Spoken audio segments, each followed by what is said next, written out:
నేను మోసపోయినా అని ఒక ఆడపిల్ల మా స్టూడియోకి వచ్చింది. 4 years నుంచి ఒక అబ్బాయిని లవ్ చేసినాను. ట్రావెల్ అయినాము 7 times వెళ్ళి 7 times అతనికి ఎగ్స్ డొనేట్ చేసి మనీ ఇచ్చాను. ఏం ఎగ్స్? పిల్లల కోసం అని. ఈమె చెప్పే సబ్జెక్ట్లో సడన్గా అది ఎక్కడి నుంచి వచ్చిందో అర్థమవుతలేదు. ఆ తర్వాతకు ఒక 2 ప్రెగ్నెన్సీ వచ్చినాయి. మీరిద్దరు కలిసి ఉండేటోళ్ళు? రిలేషన్లో ఉన్నాం. ఆమెకి ఎక్కడ కొంచెం గిల్ట్ లాంటిది కూడా ఏమీ లేదు. నా దాకా వచ్చేంత వరకు తెలియదు. పెళ్లి చేసుకో అంటే నువ్వు గలీజ్గా నువ్వు చేసినావు, అతనితో పోయినావు, పడుకున్నావు అని అట్లా ఒప్పించి లాస్ట్కి నేను ఒప్పుకున్నాక కూల్ అయిపోతాడు. ఇప్పుడు దీంట్లో అరెస్ట్ చేశారు అమ్మాయిని. ఒకసారి చనిపోదామని ఊరేసుకున్నాను. బుద్ధి ఉందా నీకేమన్నా? ఫిజికల్ రిలేషన్షిప్ ఏం లేదంటావా? అయితే కలిసిన్నా పడుకున్నానా అంటే నాకేం గుర్తులేదు. ఆమెతో మాట్లాడినంత వరకు గుర్తుంది నాకు. ఏంటి గుర్తుకు లేదా? చేయలేని వ్యక్తి ఎంత ధైర్యంగా ఉంటాడనేది అతని మాటల్లో లేదు. అసలు నీకు ఏం న్యాయం కావాలని చూస్తున్నావు నువ్వు? ఫస్ట్ ఆఫ్ ఆల్ పెళ్లి చేసుకోవాలనుకున్నాను. పెళ్ళి అంటే చాలా ఇష్టమా నీకు? చంపినా కొట్టినా ఇంకొకసారి తప్పు చేసినా మళ్ళీ తప్పు చేయొద్దు. దీనికి కూడా ఏమైనా కౌన్సిలింగ్ కావాలంటారా సార్? అయితే ఇప్పుడున్న యూత్కి ప్రతి విషయంలో కౌన్సిలింగ్ కావాల్సిందే. సుమన్ టీవీ ప్రేక్షకులకి నమస్తే. లైఫ్ జర్నీ కార్యక్రమానికి స్వాగతం. Eko Tejas world class electric bike అతి తక్కువ ధరలోనే. నేను మోసపోయినా అని ఒక ఆడపిల్ల మా స్టూడియోకి వచ్చింది. మరి ఆమె ప్రాబ్లం ఏంది, అసలు ఏం జరిగింది, ఇవన్నీ మాట్లాడబోతున్నాం. అండ్ మనతో పాటు ఉన్నారు, మీ అందరికీ తెలుసు, చాలా సీనియర్ మోస్ట్ హైకోర్టు అడ్వకేట్ పూజారి నాగేశ్వరరావు గారు. సో ఆయన అడ్వైస్ మీద ఆయన సమక్షంలో జరగబోతున్న ఈ ప్రోగ్రామ్ ఆ అమ్మాయికి తప్పకుండా సొల్యూషన్ రావాలని కోరుకుంటూ మొదలు పెడదాం. సార్ నమస్తే. అమ్మ నమస్తే. ఏం పేరు? ధనలక్ష్మి. ధనలక్ష్మి. ఎక్కడి నుంచి వచ్చినావు నువ్వు? ఉప్పల్. అక్కడ మొత్తం ఫ్యామిలీ అందరు ఉంటారా? ఫ్యామిలీ అందరు రామంతపూర్లో ఉంటారు. నేను ప్రజెంట్ నాగోల్ బండ్లగూడలో ఉంటున్నాను. ఓకే. ఏంది అసలు నీ ప్రాబ్లం ఏంది? 4 years నుంచి ఒక అబ్బాయిని లవ్ చేసినాను. ట్రావెల్ అయినాము. ఆ అబ్బాయి నాకు ఒక షూటింగ్లో పరిచయము. ఓకే. జూనియర్ ఆర్టిస్ట్గా వెళ్ళినప్పుడు నువ్వు? జూనియర్ ఆర్టిస్ట్గా వెళ్తాను. ఓకే. ఆ అబ్బాయి నాకు మహేశ్వరం గడికోటలో షూటింగ్కి వెళ్ళినప్పుడు పరిచయం అయ్యాడు. ప్రపోజ్ చేశాడు. కొన్ని రోజులు బాగున్నాడు. ట్రావెల్ అయినాం. 4 years నుంచి ట్రావెల్ అయ్యకుండా అక్కడ తిరుపతికి, శ్రీశైలంకి అంతా తిరిగినాము. తిరిగిన తర్వాతకి మధ్యలో ఎగ్స్ డొనేట్ చేసిన. ఏం ఎగ్స్? ఇట్లా హాస్పిటల్కి వెళ్ళి ఎగ్స్ డొనేట్ చేస్తారు పిల్లల కోసం అని.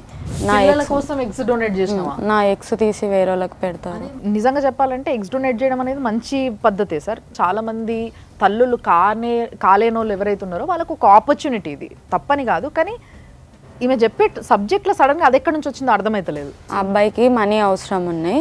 అయితే చెప్పాను అనమాట, నేను ఇలా మనీ వస్తున్నాయంట బావా, ఇలా చేయాలంట, మరి ఏమంటావు అంటే, సరే నాకు ఇష్టము, నువ్వు వెళ్ళి చేసి నాకు మనీ తెచ్చి ఇవ్వు అని చెప్పి తీసుకున్నాడు.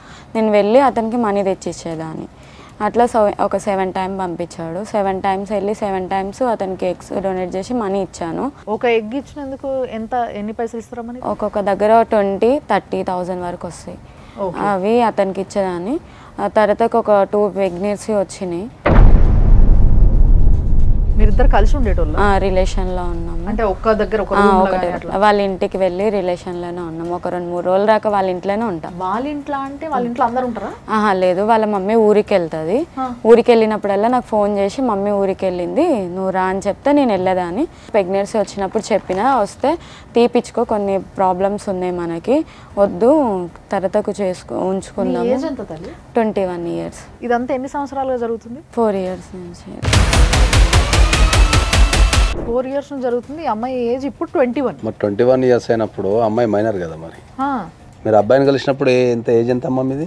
17-18 ఉంటుంది. అంటే ఆ లెక్కన ఈ అమ్మాయి 1.5 years ఆ పిల్లోడితోని మైనర్గా ఉన్నప్పుడే రిలేషన్లో ఉంది. అవును. మరి నువ్వు మైనర్ అని తెలుసా ఆ అబ్బాయికి? తెలుసు. చదువుకోలేదా నువ్వు? చదువుకోలేదు. 5th వరకు చదువుకున్నాను. తర్వాత ఫ్యామిలీ ప్రాబ్లం వల్ల జాబ్ చేసుకుంటా ఉన్నాను. ఏం చేస్తారు మీ అమ్మ నాన్న? నాన్న లేడు, మమ్మీ కంపెనీలో పనిచేస్తుంది. అదే కంపెనీలో నేను పనిచేసేదాన్ని మమ్మీతో పాటు. అక్క చెల్లెళ్ళు అన్న తమ్ముళ్ళు ఉన్నారు? ఒక అక్క, 3 అన్నయ్యలు, ఒక తమ్ముడు ఉన్నారు. ఎగ్గులు అమ్మి ఆయనకి పైసలు ఇచ్చినావు కదా ఉత్తముడికి, మరి అట్లా మీ ఇంట్లోకి ఎప్పుడైనా కష్టం వచ్చినప్పుడు ఆ పని చేసినావా? ఇంట్లో కోసం చేయలే, కానీ వచ్చిన అమౌంట్లోనే కొంచెం మమ్మీకి ఇచ్చేదాన్ని. మమ్మీ బాధపడేది, చెయ్యకు అంటే మమ్మీతో కొట్లాడి ఈయన కోసం చెప్పి వెళ్ళేదాను ఎగ్గియడానికి. అంటే ఫస్ట్ టైం చెప్పలేదు, సెకండ్ టైం ఎక్కడికి వెళ్తున్నా అంటే ఇట్లా సంగతి ఇట్లా వెళ్తున్నా, ఇలా వెళ్తా మనీ వస్తాయి అని చెప్పి వెళ్ళేదాన్ని. మమ్మీ బాగా ఏడ్చేది, ఏడ్చి వద్దు పోకు అసలు అది చేసి సంపాదించాల్సిన అవసరం లేదు అని చెప్తే నేను గొడవ పడి మరీ వెళ్ళేదాన్ని. మమ్మీ ఒప్పుకోకపోయినా తిట్టి మరి ఆయనకు డబ్బులు ఇవ్వాలని. ఆమెకి ఎక్కడ కొంచెం గిల్ట్ లాంటిది కూడా ఏమీ లేదు. తల్లి వద్దంటుంది, ఇంట్లో ఏడుస్తుంది, మైనరు, ప్రేమ కోసం ఆమె. అయితే నాకు 2017లో పెళ్ళయింది. అయితే అవి డివోర్స్ అయిపోయినాయి. అంటే నార్మల్గా బ్యాంక్ పేపర్ రాసుకొని విడిపోయాను. అంటే అది పెద్దలు కుదిరించిన పెళ్ళి. ఇక్కడ ఉన్న ప్రాబ్లం ఏంటంటే పెళ్ళి మైనర్ ఉన్నప్పుడు పెళ్లి చేశారు కదా, మళ్ళీ 1 వీక్లోనే పెద్ద మనుషుల దగ్గర విడాకులు తీసేసుకున్నారు, కోర్టుకు సంబంధం లేకుండా. ఎగ్జాక్ట్లీ. ఆయనతో కలిసి ఉన్నది వారం రోజులు. మండే పెళ్ళైంది, సండే కల్లా వచ్చేసి. ఏంది ప్రాబ్లం ఏంది మరి ఆయనతో? అంటే ఆయన నాకన్నా కొంచెం ఏజ్ ఎక్కువ, కానీ ఈ అబ్బాయిని ప్రేమించిన అని చెప్పి ఈ అబ్బాయికి నేను ఓపెన్గా అన్నీ చెప్పుకున్నా. ఇంకొకటి మా కాలనీలో ఒక అక్క వాళ్ళు ఉంటారు, అంటే మా మమ్మీ అక్క పనికి వెళ్ళినప్పుడు ఇంట్లో ఒక్కదాని ఉన్నప్పుడు పక్కింటి అక్క వాళ్ళ ఇంట్లో వెళ్ళి కూర్చుంటుండే. వాళ్ళు కొంచెం నా పని చేసేటోళ్ళంట. అప్పుడు నాకు తెలియదు, మనీ కోసం డబ్బుల కోసం బయటికి వెళ్తారంట. ఆమె కాలనీలో అందరికీ కొంచెం బ్యాడ్ కదా, ఆమెతో తిరిగేసరికి నాకు కొంచెం బ్యాడ్ పేరు వచ్చింది కాలనీలో. అమ్మ నీకు ఒక మంచి మాట చెప్పనా ఇక్కడ నేను, బేసిక్గా మనిషికి చచ్చిపోవడం ఈజీ, బతకడమే చాలా కష్టం. ఆ కష్టమైన పనిని కూడా చెయ్యాలనుకున్నప్పుడు ఏది చేయడానికి వెనక కోరుకుందరు. సో అందులో వీళ్ళు ఒక రకం అంతే. వాళ్ళు చేసింది ఎంతవరకు చెడ్డ పని మంచి పని అనేది సమాజం మాట్లాడుకుంటుంది, దాన్ని పక్కకు పెడితే. కానీ నువ్వు చేసిన పని ఏంటిదో తెలుసా నీకు? మంచి పనా చెడ్డ పనా నువ్వు చేసింది? చెడ్డ పని. తెలుసా నీకు అది? ఇక్కడ ఇష్టం అనగానే మొత్తం అన్ని సమర్పయామి అయిగా. ఈరోజు ఎందుకు నువ్వు ఇంత బాధపడాల్సి వస్తుంది? ఇక్కడ వచ్చి ఎందుకు కూర్చోవాల్సి వస్తుంది? ఎందుకు అట్లా మాస్క్ కట్టుకోవాల్సి వచ్చింది? ఎందుకు కేసు వేయాల్సి వచ్చింది చెప్పు? నేను పోవడం వలన. ఆ తప్పు అన్న విషయం ఎప్పుడు తెలుసుకున్నావు? రీసెంట్గా తెలుసుకున్నా. నా దాకా వచ్చేంతవరకు తెలియదు. పెళ్ళి చేసుకో అంటే నువ్వు గలీజ్గా, నువ్వు ఒక మంచిగా కాదు, ఎవరు పడితే వాళ్ళ దగ్గరికి వెళ్ళిపోతావు, అందుకే నీ కాలనీలో బ్యాడ్ పేరు ఉంది అంటే. మా అక్క తీరు ఉన్న వాళ్ళతోని అక్కడ చెడ్డ పని ఏం చేయలే, అందరు చెడ్డగా మాట్లాడుకుంటే, నలుగురు చెడ్డగా మాట్లాడుకుంటే నేను చెడ్డదాని కాదు అన్నాక మా బావకి నాకు ఎఫ్ఐఆర్ కట్టిండు. ఇంకా ఎవరి తమ్ముడు అన్న ఎవరికి కట్టినా ఎఫ్ఐఆర్ కట్టేస్తాడు. లేదు బావ అంటే లేదు, నేను ఒప్పుకోవాలి, దాన్ని ఒప్పుకున్నంత వరకు నువ్వు చేసినావు, అతనితో పోయినావు, పడుకున్నావు అని అట్లా ఒప్పించి లాస్ట్కి నేను ఒప్పుకున్నాక కూల్ అయిపోతాడు. సరే బాబు నువ్వు ఏదనుకుంటే అది, సరే నేను పడుకున్నా అంటే పడుకున్నా, వదిలే అనగానే నువ్వు పడుకున్నాను ఒప్పుకున్నావు కదా వదిలేస్తా అని చెప్పి వదిలేస్తాడు. అట్లా చేసినప్పుడు అది శాడిజం అని అర్థమైందా నీకు? కానీ వదులుకోలేకపోయినావా? ప్రేమనా చంపుకోలేకపోయినావా? 2 ప్రెగ్నెన్సీ అయినాక నా వల్ల. కానీ అతను ఏమంటాడు, ఫస్ట్ ప్రెగ్నెన్సీ ఎవరో పైన నెట్టేస్తాడు. ఇప్పుడు అమ్మాయి కంప్లైంట్ ఇచ్చింది ఏమన్నా? కంప్లైంట్ ఇచ్చాను నాగోల్ పిఎస్లో. ఒకసారి అది ఆ కాపీ.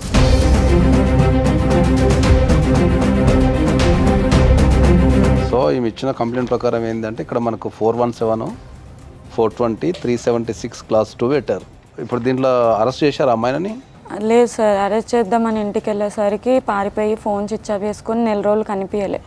బెయిల్ తీసుకున్నాక 2 వీక్స్లో పోలీస్ స్టేషన్కి రావాలి అంటే వచ్చి మాట్లాడారు. పెద్ద మనుషుల్లో కూర్చొని మాట్లాడదామని చెప్పి అన్నారు. మేము వాళ్ళు వెళ్ళాము గరికోటకి, ఎక్కడ పరిచయం ఏంటో అక్కడికి వెళ్ళాము. కానీ ఏం మాట్లాడలే. ఆ రోజు ఎవరో చనిపోయారని వెళ్ళిపోయారు. తర్వాత మొన్న రీసెంట్గా వెళ్ళాను గురువారం రోజు. వెళ్తే అక్కడికి వెళ్ళి మాట్లాడినాక వాళ్ళ మమ్మీ ఆ అబ్బాయి కలిసి కొట్టారు. నన్ను. ఏం పేరు ఇంత పిల్లగాంది? మణికంఠ.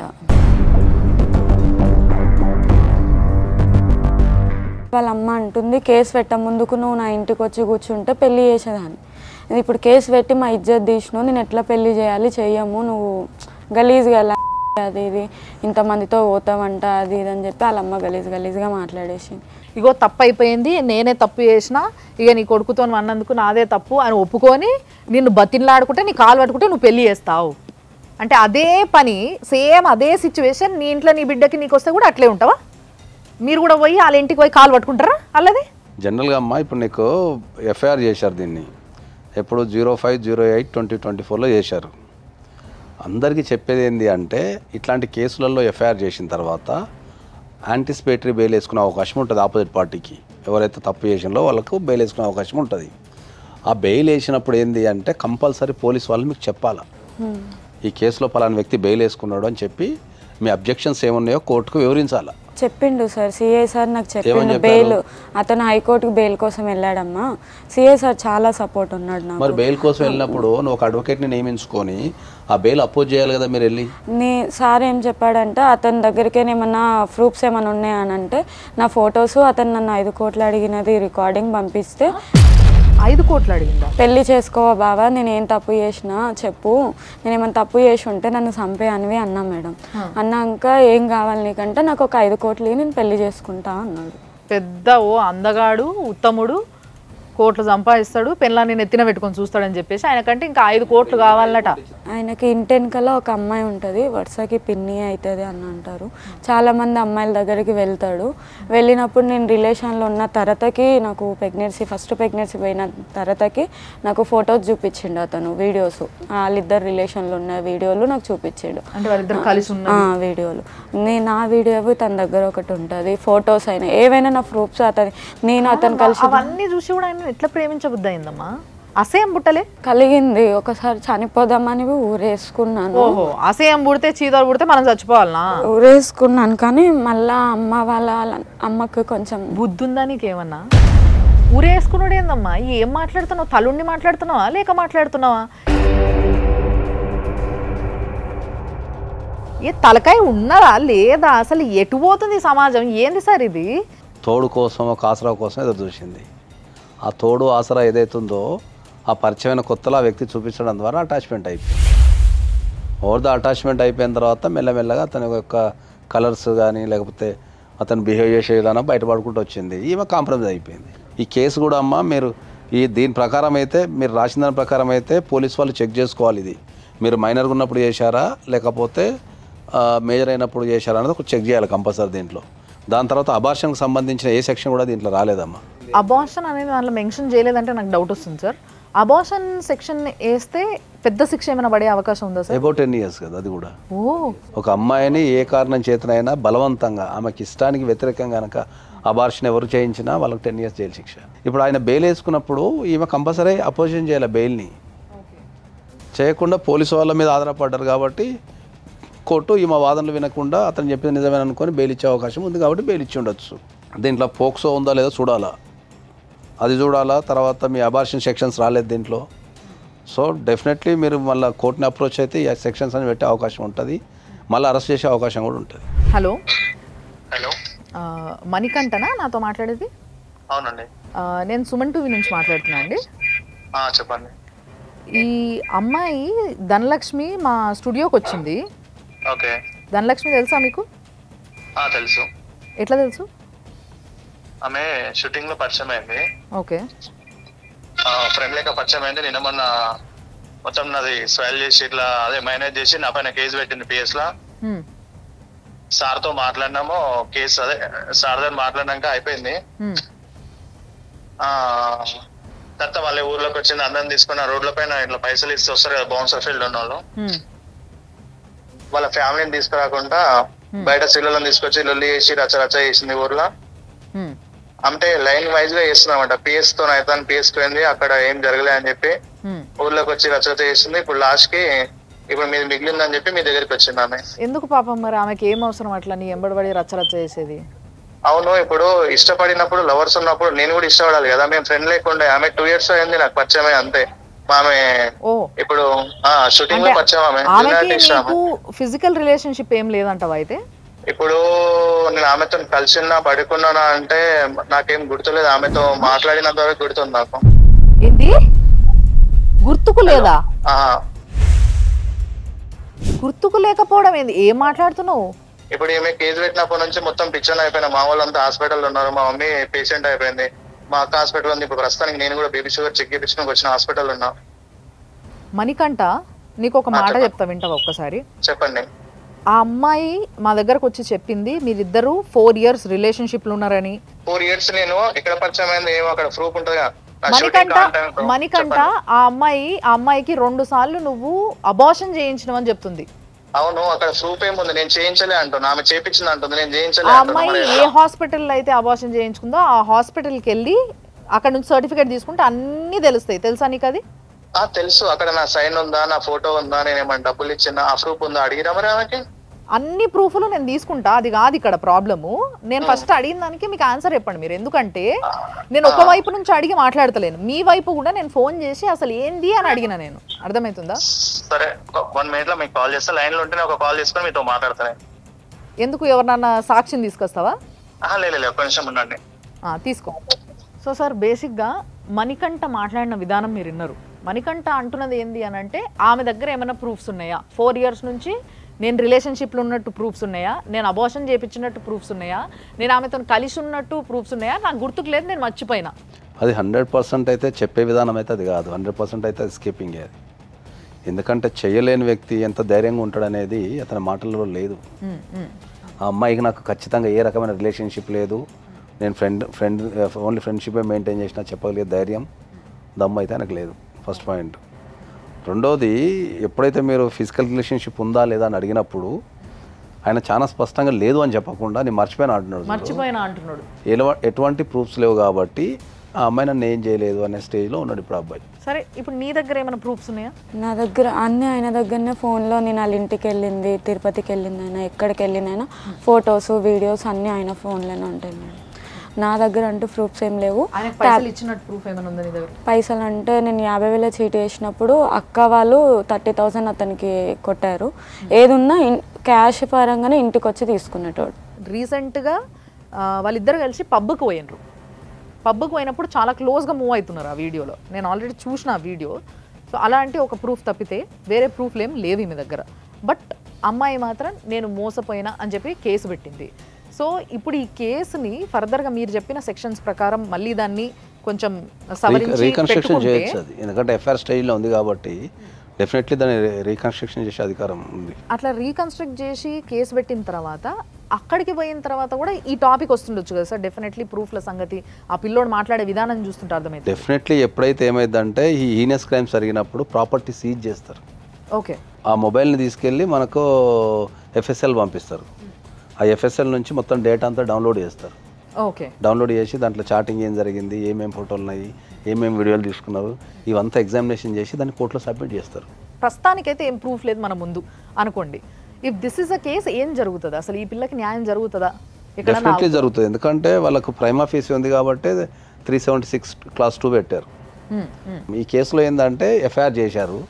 ఎఫ్ఐఆర్ చేసిన తర్వాత అబ్బాయి పారిపోయాడు. ఎఫ్ఐఆర్ అయిందనే విషయం తెలిసి అబ్బాయి పారిపోయి ఆయన బెయిల్ అప్లై చేసుకునే హక్కు ఉంది కాబట్టి బెయిల్ అప్లై చేసుకున్నాడు. ఎప్పుడైతే అబ్బాయి బెయిల్ వేసుకుంటాడో ఆ బెయిల్ వేసుకున్నప్పుడు ఈ అమ్మాయి వెళ్ళి అపోజ్ చేయాలి కోర్టులో. బెయిల్ రిజెక్షన్ పిటిషన్ వేసేసుకొని ఈ అబ్బాయికి బెయిల్ ఇవ్వకండి, నాకు అన్యాయం జరిగింది, నాకు ఇది జరిగింది అని చెప్తే కోర్టు పరిశీలిస్తుంది, వీళ్ళ వాదన కూడా వింటుంది. ఈ పిటిషన్లో కనుక ఆమె బెయిల్ అపోజ్ చేసి ఆ బెయిల్ అపోజిషన్లోనే నాకు ఈ సెక్షన్లో కూడా రాలేదు అంటే ఆయన బెయిల్ రాకపోవు. ఓకే. ఓకే. ఎప్పుడైతే బెయిల్ రాదో ప్రజల్లోకి వస్తారు కాబట్టి చాలామంది పెళ్లి చేసుకోవడం కానీ లేకపోతే జైలుకి వెళ్ళి నిరూపించుకోవడం కానీ జరుగుతుంటుంది. ఓకే. దీంట్లో ఒకవేళ ఏమో చెప్పిన దాని ప్రకారం కనుక వీళ్ళు రిలేషన్షిప్లో ఉన్న టైం కనుక మైనర్ అయి ఉంటే ఇది చాలా పెద్ద కేసు అవుతుంది. ఓకే. మళ్ళీ బెయిల్ అప్లై చేసుకోవాలి, అప్పుడు మళ్ళీ అపోజ్ చేయొచ్చు. లేకపోతే ఆ సెక్షన్ యాడ్ అయింది అనుకో డైరెక్ట్ అరెస్ట్ చేసే అధికారం పోలీస్ వాళ్ళకు ఉంటుంది. చాలా పెద్ద కేసు అవుతుంది నువ్వు మైనర్గా ఉన్నప్పుడు ఆ అబ్బాయి నిన్ను కలవడం వల్ల అనేది కూడా చాలా స్పష్టంగా చెప్పిండు. మరి ఇక్కడ కేసు పెడతావా? అసలు నీకు ఏం న్యాయం కావాలని చూస్తున్నావు నువ్వు? ఫస్ట్ ఆఫ్ ఆల్ పెళ్లి చేసుకోవాలనుకుంటున్నాను సార్. పెళ్ళి అంటుంది సార్. పెళ్ళి అని అయితే మనం ఎవరినైతే బలవంతం చేయలేం కదా. చట్టపరంగా తప్పు చేస్తే శిక్షించే అధికారం అయితే కోర్టుకు ఉంటుంది. అంటే ప్రేమకి అర్థం తెలియకపోవడం వల్ల అవుతుందంటారా ఇదంతా? ప్రేమకు అర్థం తెలియకపోవడం అనొద్దు కానీ వాళ్ళకి ఇంకేమైనా బాధ్యత రహితమని చెప్పచ్చు మనం. అంటే ఫ్యూచర్ మీద సరైన అవగాహన లేకపోవడము. ఎగ్జాక్ట్లీ. దీనికి కూడా ఏమైనా కౌన్సిలింగ్ కావాలంటారా సార్? అయితే ఇప్పుడున్న యూత్కి ప్రతి విషయంలో కౌన్సిలింగ్ కావాల్సిందే. ఎగ్జాక్ట్లీ. అది పెళ్లి విషయమైనా, కెరీర్ అయినా, ప్రేమ విషయమైనా, అది మంచా తప్ప చెడ అనేది చెప్పుకోలేకపోతున్నారు కాబట్టి దానికి కౌన్సిలింగ్ అనేది నేను ఎప్పుడు ప్రిఫర్ చేస్తాను. ఈ అమ్మాయి ఫ్రెండ్ ఒక అమ్మాయితోని మాట్లాడడానికి ట్రై చేస్తున్నాం మేము. సో ఒక్కసారి చూద్దాము. హలో హలో జాన్వి, నిన్న ఒక క్వశ్చన్ అడుగుతా నేను.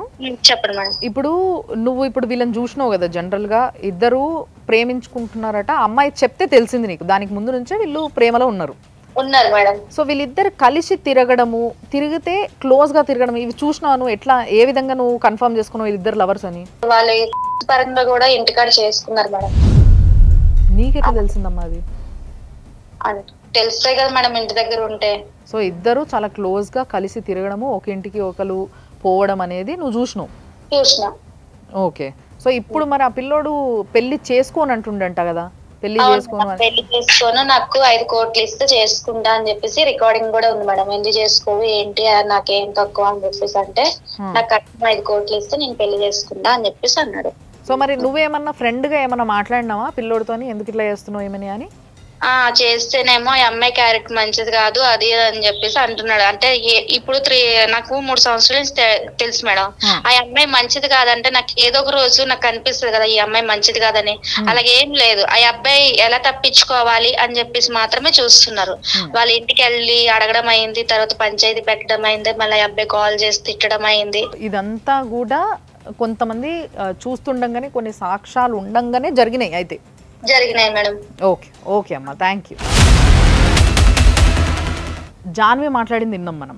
యాక్చువల్గా దానికి ప్రూఫ్ అనేది ఒకటి అడుగుతారు కదా ఎప్పుడైనా కూడా. ఆ అమ్మాయి ఇంటి పక్కనే ఈ అమ్మాయి ఉండడం, ఆ అబ్బాయి వచ్చిపోవడం, ఈ అమ్మాయి వాళ్ళ ఇంటికి వెళ్ళడం, ఇద్దరు కలిసి ఒక 2-3 రోజులు కలిసి ఉండడం ఒక ఇంట్లో, మళ్ళీ ఆ అబ్బాయి వచ్చి కొట్టడం, తర్వాత ఆ అబ్బాయి ఈ అమ్మాయి మంచిది కాదు అని చెప్పి మాట్లాడడం, విడిపోవడం, కలవడం, ఇదంతా జరిగింది. ఇదంతా నేను చూసిన. ఆ అబ్బాయి బూతులు తిట్టిండు, ఇది కూడా నేను విన్నా. అండ్ ఆ అబ్బాయి నిన్ను నాకేం తక్కువ, నన్ను ఎందుకు పెళ్లి చేసుకోవు అంటే 5 కోట్లు ఇస్తే చేసుకుంటా అన్నది రికార్డింగ్ కూడా ఉంది అని జాన్వి చెప్పడం జరిగింది యాజ్ అ ప్రూఫ్. సో ఇప్పుడు ఇది ప్రూఫ్ కింద తీసుకొచ్చా, చెల్తుందా? డెఫినెట్లీ వెళ్తుంది. ఇప్పుడు ఎందుకంటే వాళ్ళిద్దరి మధ్య రిలేషన్షిప్ ఉన్నదనేది అయితే వాస్తవం 100%. సో పెళ్లి చేసుకోవడానికి ఏంటంటే ఇప్పుడు ఆమె లెక్క ప్రకారం లాంగ్ రిలేషన్షిప్ ఇది. లాస్ట్ 4 years అని ఈమె చెప్తుంది, 2 years అని ఆయన చెప్తున్నాడు. అది ఇన్వెస్టిగేషన్లో తేలుతుంది, కానీ రిలేషన్షిప్ అయితే ఉంది డెఫినెట్లీ. నువ్వు ఫైట్ చేయడానికి రెడీగా ఉంటే ఆ అబ్బాయికి కరెక్ట్గా శిక్ష అయితే పడుతుంది. ఎందుకంటే నిన్ను మోసం చేసినందుకు, నీ దగ్గర పైసలు తీసుకున్నందుకు, నిన్ను వాడుకున్నందుకు, పెళ్లి చేసుకుంటా అని చెప్పి నిన్ను అన్యాయం చేసి ఇడిచేసినందుకు. మరి ఇప్పుడు నువ్వు ఏం చేద్దాం అనుకుంటున్నావు అని చెప్పు. ఆయనకి శిక్ష పడదని అనట్లేదు మేడం, పడాలి. కానీ ఇదంతా అందరికీ మా మమ్మీ వాళ్ళ తరపున వాళ్ళకి తెలిసింది. ఇలా చేసినాక ఎవరు నన్ను పెళ్లి చేసుకోరు. మేబీ తెలిసినాక ఈ అమ్మాయి ఇలా తిరిగింది. నాకు ఒక డౌట్, పెళ్ళంటే చాలా ఇష్టమా నీకు? లేదు, చంపినా కొట్టినా ఇంకొకసారి తప్పు చేసినా మళ్ళీ తప్పు చేయొద్దు. ఉంటే ఆయనతోనే ఉండాలి, చచ్చిపోతే ఆయనతో చనిపోవాలి. ఆ మచ్చని నువ్వు చెరపలేకపోవచ్చు, కానీ తల్లికి సహాయంగా బతకచ్చు కదా.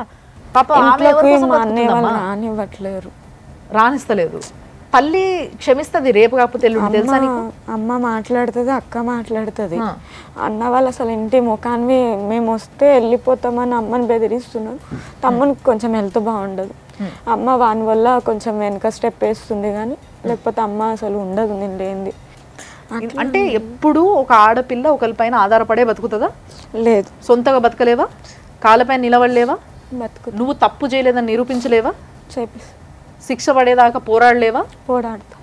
నీ జీవితం నువ్వు ఒక గాడిలో పెట్టుకొని మంచి సంపాదించుకొని తల్లి కోసం కొంచెం ఆలోచించి, లేదు నేను మళ్ళీ తప్పు చెయ్యనని చెప్పి తిరిగి బతిలాడుకొని ఇంటికి పోలేవా? పోగలుగుతా, కానీ మా అన్న వాళ్ళు ఇలాంటివన్నీ తెలిస్తే ఫస్ట్ వాళ్ళు చంపేస్తారు. ఇంకా తెలియదు ఇవన్నీ ఇంకా వాళ్ళకి, అమ్మకి, మా అక్కకి, మా అక్క వాళ్ళ హస్బెండ్కి. కేసు పెట్టినట్టు తెలియదు, నువ్వు ఇవాళ ఇక్కడికి వచ్చి నువ్వు తెలియకుండా ఉంటుంది అనుకుంటున్నావు? ఒకరి ద్వారా, వాళ్ళ ఫ్రెండ్స్ ఎవరి ద్వారానో ఏదో ఒక విధంగా అయితే తెలుస్తుంది కదా. తెలుస్తుంది. మరి అప్పుడు ఏం చేద్దాం అనుకుంటున్నావు? వాళ్ళు ఏం చేస్తారో దానికి నేను స్టాండ్ అయి ఉందాం అనుకుంటున్నాను. ఏదైనా కూడా నువ్వు చనిపోవాలనే ఆలోచనని ఫస్ట్ చంపేయి. ఎందుకంటే నీకు 21 years ఏజే ఉంది, నువ్వు చెప్పిన దాని ప్రకారం 21 years ఏజ్లోనే నువ్వు ఏదైతే జీవితాన్ని అనుభవించాలనో అంత అనుభవించేసినావు, మానసికంగా కానీ సామాజిక పరంగా కానీ అన్ని రకాలుగా. సో నువ్వు ధైర్యంగా ఉండి నువ్వు పోరాడితేనే. ఇప్పుడు ఈ ప్రోగ్రాం పెట్టిన కాన్సెప్ట్ ఏంటి అంటే, నీ లెక్క నీలాగా ఎవ్వరు కూడా మోసపోవద్దు అనే ప్రోగ్రామే ఇది.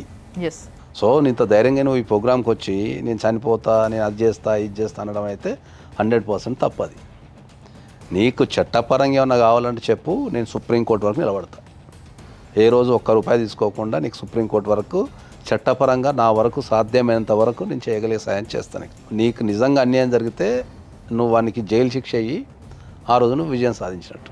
కాబట్టి ఇప్పటికైనా కెరీర్ మీద దృష్టి పెట్టు. ఫస్ట్ కెరీర్ మీద దృష్టి పెట్టి ఇంకేమైనా చదువుకోవడం లాంటి ప్రోగ్రామ్స్ ఏమైనా కానీ, ఒక మంచి వర్క్ చేయడం కానీ, లేదంటే ఏదైనా బిజినెస్ సంబంధించినది ఏదైనా చిన్న బిజినెస్ అయినా సరే ఏదైనా సాధ్యమైనంత చేసి పోరాటం నేర్చుకో. అది ఇప్పుడు నువ్వు నీకు ప్రధానంగా ఉన్న ఇబ్బంది ఏంటంటే నీకు ఇంట్లో సరైన గైడ్లైన్స్ లేక, అంటే ఒక తోడు లేక, అంటే చెప్పేవాళ్ళు లేక నువ్వు ఇటువంటి స్నేహానికి వెళ్ళాల్సి వచ్చింది. ఇంట్లో వాళ్ళు కనుక సరిగ్గా చెప్పగలిగి నీకు ఇంట్లో ఎవరన్నా నిన్ను అర్థం చేసుకొని నీకు సహాయంగా నిలబడి ఉంటే ఈ సిచ్యువేషన్ రాకపోవు. ఓకే, నువ్వు చదువుకోకపోవడం వల్ల కూడా నువ్వు వర్క్ చేయాల్సిన పరిస్థితి ఏర్పడ్డది. ఇప్పటికైనా కూడా మీరు చదువుకోవచ్చు. ఇప్పటికీ మనకు భారతదేశంలో చదువుకోవడానికి ఎన్నో అవకాశాలు ఉన్నాయి. ఇంకా పని ఏతో సంబంధం లేకుండా ఇప్పటికీ మీరు పని చేసుకోవచ్చు, వర్క్ చేసుకోవచ్చు, జాబ్స్ ఉన్నాయి. నువ్వు స్ట్రాంగ్గా నిలబడి ఈ ప్రపంచానికి నువ్వు నిరూపించాలా. ఇంత జరిగినా కూడా నిలబడ్డా అతనికి శిక్ష చేసినా అని. నువ్వు నిజంగా కనుక నీకు అన్యాయం జరిగిందని నువ్వు ఫీల్ అయితే దానికి కరెక్ట్ రెమెడీ అతనికి శిక్ష వేయటమే. శిక్ష వేసేంత వరకు నువ్వు నిద్రపోకుండా పోరాటమే correct remedy. Thank you so much sir. నిజంగా మీలాంటి ఒక అండ ఉండడం వల్లనే ఈ ప్రోగ్రామ్ ఇంత అద్భుతంగా సాగుతుంది అండ్ చాలామంది మన దగ్గరకు వస్తున్నారు. సో తప్పకుండా ఈ అమ్మాయికి న్యాయం జరగాలి అని మనస్ఫూర్తిగా నేను కూడా కోరుకుంటున్నాను. అండ్ తప్పకుండా నీకు తోడున్నాము, కానీ నువ్వు పోరాడితేనే జరుగుతుంది. అది మధ్యలో లేదు, నేను పోరాడను, నా వల్ల కాదు, నేను అలసిపోయినా, నేను బతకను, నేను చచ్చిపోతా, ఇవన్నీ మాట్లాడితే వేస్ట్ మాట్లాడతారు. వాటిని అవి ఎందుకు పనికిరావు జీవితంలో బాగుపడడానికి. అర్థమైందా? వాడంతలా వాడు మళ్ళీ నీ కాళ్ళ దగ్గరకు వచ్చి నేను చేసింది తప్పు, నేను పెళ్లి చేసుకుంటా అనే వరకు నేను తీసుకొస్తా అనుకో, తప్పులేదు. కానీ వాడు లేకపోతే నాకు జీవితం లేదు, నేను వాడిని పెళ్లి చేసుకోకపోతే చచ్చిపోతా, ఇవి కాదు మాటలు. Thank you sir, thank you so much, thank you అమ్మా. చూశారు కదా, ఇలాంటివి ఎన్నో, కొన్ని మాత్రమే బయటకు వస్తుంటాయి. బయటికి రాకుండా మోసపోయి ఏం చేయాలనో అర్థం కాక గిలగిల కొట్టుకుంటుంటాయి కొన్ని ప్రాణాలు. వాళ్ళందరికీ చెప్తున్నా. కాబట్టి దయచేసి ధనలక్ష్మి వాళ్ళ అన్నతమ్ముళ్ళకైనా మిగతా వాళ్ళకైనా కూడా నేను చెప్పేది ఇదే రిక్వెస్ట్. ఏంది అని అంటే, ఆ పిల్ల తప్పు చేసిందంటే ఆ పిల్లది ఒక్కరిదే కాదు, ఇంట్లో ఉన్న ప్రతి ఒక్కరిది ఎంతో అంత తప్పు ఉంటుంది. దాన్ని మీరు కూడా సరి చేసుకోవాలి. కాబట్టి ఇది ఒక్కటి కన్సిడర్ చేసి ఈ విధంగా కొంచెం మిగతా వాళ్ళందరూ కూడా ఇది ఆలోచిస్తారని కోరుకుంటూ, తప్పకుండా ధనలక్ష్మికి న్యాయం జరిగేంత వరకు పోరాడతామని ప్రామిస్ చేస్తూ ఈరోజు ఈ ప్రోగ్రామ్ని ఇక్కడనే ఎండ్ చేస్తున్నాం. చూస్తూనే ఉండండి మీరు అందరూ లైఫ్ జర్నీ సుమన్ టీవీలో.